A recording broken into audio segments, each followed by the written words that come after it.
باللہ من الشیطان الرجیم بسم اللہ الرحمن الرحیم وبہ نستعین انہ خیر الناصر ومعین وصلی اللہ علی سیدنا محمد وآلہ الطاہرین قال اللہ تبارک وتعالی فی محکم کتابہ ومتقن بیانہ اعوذ باللہ من الشیطان الرجیم بسم اللہ الرحمن الرحیم وجعلناہم ائمۃ یہدون بامرنا واوحینا الیہم فعل الخیرات واقام الصلاۃ وایتاء الزکاۃ وکانوا لنا عابدین۔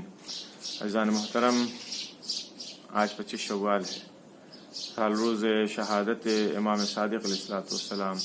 آج ہمارا مذہب، آج ہماری فقہ، آج ہمارا مکتب اگر جانا جاتا ہے، پہچانا جاتا ہے، لوگ ہمیں خطاب کرتے ہیں تو کہتے ہیں کہ یہ مکتب جعفری کا ماننے والا ہے۔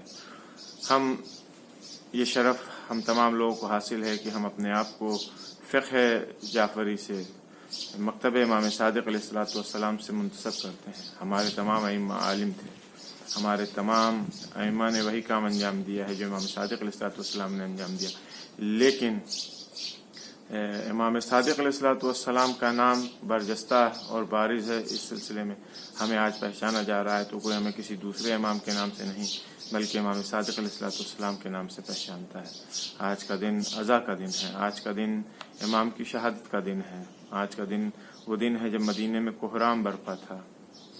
سب سے پہلے ہم آپ کی خدمت میں تعزیت پیش کرتے ہیں۔ خداوند عالم نے سورہ انبیاء کی 73 نمبر کی آیت جس کی تلاوت کا شرف حاصل کیا، اس میں ارشاد فرما رہا ہے انبیاء ائمہ بنی اسرائیل کے سلسلے میں۔ خداوند عالم، دیکھیے مسئلہ کیا ہے، خداوند عالم نے انسانوں کے لیے انسانوں کی ہدایت کے لیے انبیاء اور رسول بھیجی۔ ان کا مین ڈیوٹی، ان کا مین وظیفہ جو تھا وہ ہدایت کرنا تھا۔ اسی طرح سے ائمہ اطہار، اماموں کا کام بھی ہدایت ہے۔ تمام ائمہ ہمارے ہادی ہیں۔ زیارت میں ہم پڑھتے ہیں السلام علیکہ یا ائمۃ الہدیٰ، ائمہ ہدیٰ آپ کے اوپر سلام ہو۔ یا مثلاً دعائے ندبہ میں امام زمانہ علیہ السلام کو خطاب کر کے ہم کیا کہتے ہیں این صاحب یوم الفتح و ناشر رایت الہدیٰ، کہاں ہے وہ پرچم فتح کو لہرانے والا، نشر کرنے والا۔ یا امام رضا علیہ السلام کی زیارت جب ہم پڑھتے ہیں تو اس میں کہتے ہیں اشہد انک الامام الہدیٰ والولی المرشد، ہم گواہی دیتے ہیں کہ آپ امام ہدیٰ، ہدایت کے امام ہیں۔ لہٰذا ایک وظیفہ امام کا ہو یا رسول کا ہو یا نبی کا ہو، یہ ہدایت ہے۔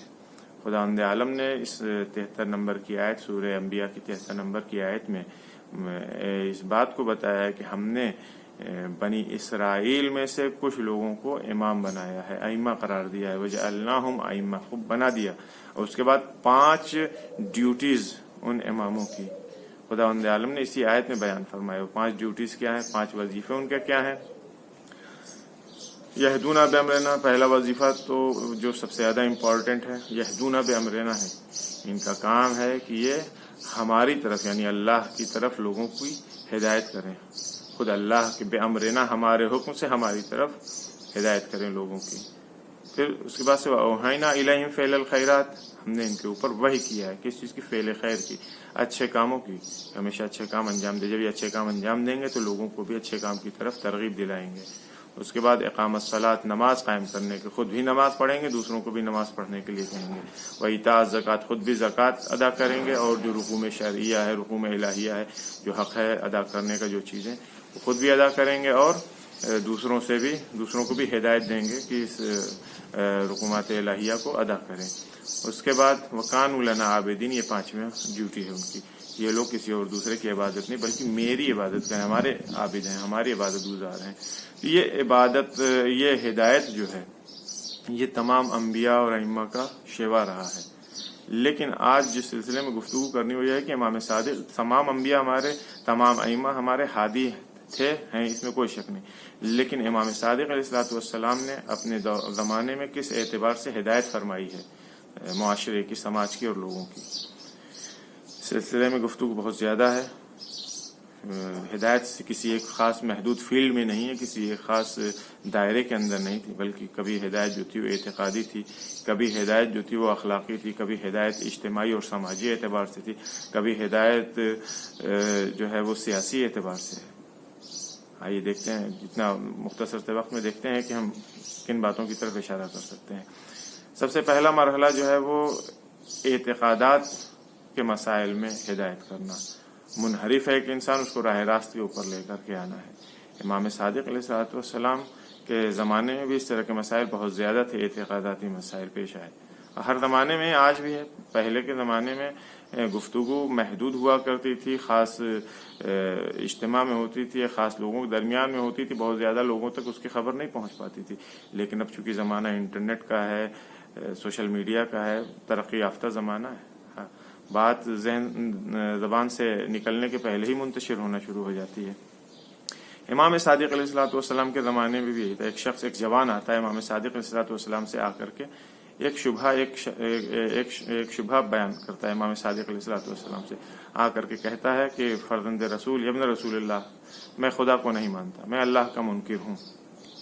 تو دیکھیے، یہ شبہ ہونا یا اس طرح کی چیزیں کا ذہن میں ایجاد ہونا یہ بری چیز نہیں ہے۔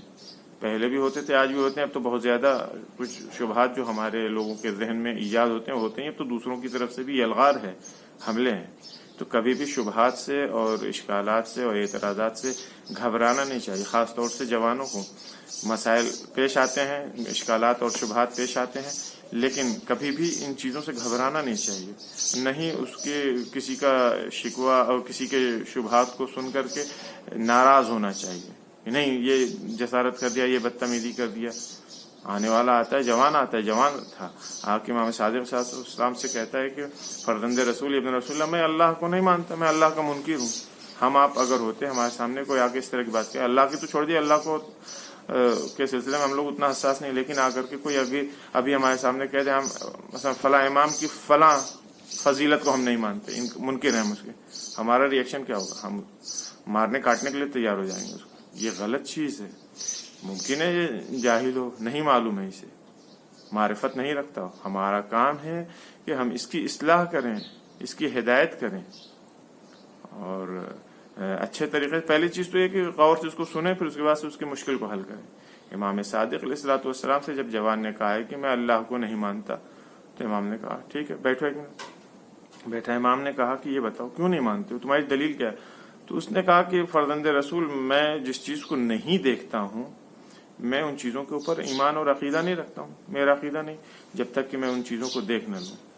خدا کو میں نے نہیں دیکھا ہے، خدا مجھے دکھائی نہیں دیتا ہے، تو میں کیسے اسے مان لوں؟ میں عقیدہ نہیں رکھ سکتا۔ امام نے کہا ٹھیک ہے بیٹا، یہ بتاؤ تم آسمان تم نے دیکھا، آسمان تو دیکھتے ہی ہو، آسمان پہ عقیدہ ہے؟ کہا ہاں۔ کہا زمین پہ؟ کہا اس پہ بھی ہے۔ کہا درخت پہ؟ کہا ہے۔ پہاڑ ہے اس کے اوپر؟ چاند کے اوپر؟ کہا ہے۔ سورج کے اوپر ہے؟ سب ایک ایک چیز امام پوچھتے جاتے ہیں، بتاتا جاتا ہے۔ کہتا ہے فرزند رسول، رات میں جب میں سوتا ہوں تو جو چیز میری نگاہوں کے سامنے ہوتی چاند ہوتی ہے۔ ہر روز رات میں چاند دیکھتا ہوں، ستارے دیکھتا ہوں۔ صبح میں جب اپنے گھر سے باہر نکلتا ہوں تو سب سے پہلے جو چیز میں دیکھتا ہوں وہ سورج ہے جسے میں دیکھتا ہوں۔ اسی طرح سے ہر روز میں زمین کے اوپر چلتا ہوں، ان چیزوں کو میں دیکھ رہا ہوں، پہاڑ کو میں دیکھ رہا ہوں۔ یہ وہ چیزیں جنہیں میں نے دیکھا، اس لیے میرا ان کے اوپر عقیدہ ہے، ایمان ہے۔ فوراً ہی دیکھیے، یہاں تک تو بات بہت اچھی تھی۔ اب امام نے فوراً ہی اس سے ایک سوال پوچھا۔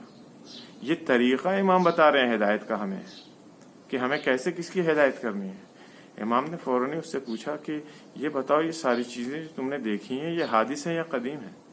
یہ البتہ حادث اور قدیم ایک خاص ورڈ ہے جو طلاب علوم دینیا کے درمیان میں موجود ہے۔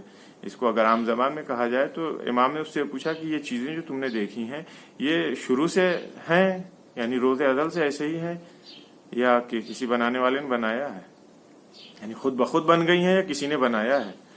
تو وہ بڑے چکر میں پڑا۔ اگر وہ یہ کہہ دے کہ ابن رسول اللہ یہ چیزیں کسی بنانے والے نے بنایا ہے، خود بخود نہیں بنی ہے، تو امام فوراً اس کی کلائی پکڑ لیں گے کہ اچھا جب بنوانے والے نے بنایا تو اس بنانے والے کا نام کیا ہے؟ تو مجھے کہنا پڑے گا کہ خدا کے علاوہ کوئی دوسرا ہو نہیں سکتا۔ یہ بات اس نے سوچی، لیکن فوراً ہی منکر ہو گیا۔ کہا کہ نہیں فرزند رسول، یہ چیزیں تو شروع سے ہیں، ملینوں سال سے ہیں، بلین سال سے موجود ہیں، میرا ان چیزوں کے اوپر عقیدہ اور ایمان ہے۔ امام نے کہا کہ یہ تو کون سی بات ہوئی؟ تم نے مگر خود نہیں کہا کہ جن چیزوں کو تم نے دیکھا ہے، تم دیکھتے ہو، انہی کے اوپر عقیدہ اور ایمان رکھتے ہو۔ کہا جی۔ کہا یہ بتاؤ تم ملین سال پہلے موجود تھے، بلین سال پہلے تم موجود تھے، تم نے ان چیزوں کو بنتے ہوئے دیکھا ہے؟ جس زمانے میں یہ چیزیں بنی ہیں اس زمانے میں تم موجود تھے، تم نے دیکھا؟ ایک دم کوئی جواب ہی نہیں تھا اس کے پاس، معلوم تھا اس کو کہ اس کے بعد کوئی جواب بچتا ہی نہیں. فوراً کے فوراً امام صادق علیہ السلام کے ہاتھوں کے اوپر اس نے اسلام قبول کیا، کلمہ شہادتین پڑھا. یہ ہے امام کا طریقہ. اس نے اللہ کی وحدانیت کی گواہی دیا، رسول اللہ کی رسالت کی گواہی دیا. اس کے بعد یہ طریقہ امام کی ہدایت کا. سید حمیری اپنے زمانے کی بہت بڑی شخصیت گزری. امام صادق علیہ السلام کے صحابیوں میں سے اپنے زمانے کا بزرگ عالم تھا یہ. لیکن مشکل کیا تھی؟ یہ کیسانی مذہب تھی. یہ کیسانی مذہب کے سلسلے میں پھر کبھی گفتگو ہوگی. مختصر یہ سمجھیے کہ محمد حنفیہ کو امام حسین علیہ السلام کے بعد یہ اپنا امام سمجھتے تھے. امام صادق علیہ السلام سے کوئی دشمنی نہیں تھی، لیکن امام کو امام نہیں مانتے تھے. فرزند رسول کے عنوان سے یہ احترام کرتے تھے کہ رسول اللہ کی نسل سے، ان کی اولاد میں سے. امام صادق علیہ السلام سے 2 یا 3 ملاقات ہوئی سید حمیری کی. امام نے ان کو کنورٹ کر دیا اپنی گفتگو سے. یہی سید حمیری امام کی گفتگو کے نتیجے میں اپنا دین پرانا چھوڑ کر کے امام صادق علیہ السلام کو انہوں نے امام قبول کیا. آپ دیکھ رہے ہیں. یا ایک جوان جس کا نام ہشام ابن حکم ہے، یہ امام کے خاص صحابیوں میں سے ہے. ہشام ابن حکم وہ شخص ہے جو نہ خدا کو مانتا ہے، جب خدائی کو نہیں مانتا تو امام صادق کے اوپر ایمان اور عقیدہ رکھنے کا سوال ہی نہیں تھا. لیکن یہ وہ شخص ہے جو امام کے خاص صحابیوں میں تھا.